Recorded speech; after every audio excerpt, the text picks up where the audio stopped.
আপনাকে মানুষ হিংসা করে, আপনার পিছনে কথা বলে,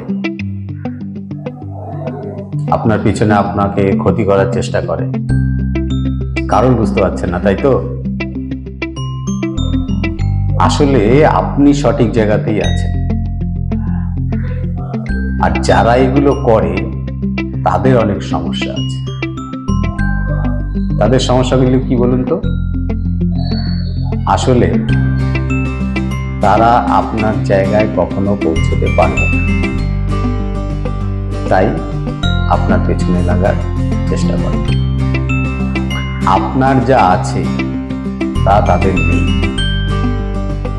তাই পেছনে লাগার চেষ্টা করে। আরেকটা বিষয় হচ্ছে, তারা আপনার মতো হতে চায় কিন্তু পারে না, তাই সবচেয়ে সহজ রাস্তা যেটা, পিছনে কথা বলা, পিছনে ক্ষতি করা, এই রাস্তাটাই তারা বেছে নেয়।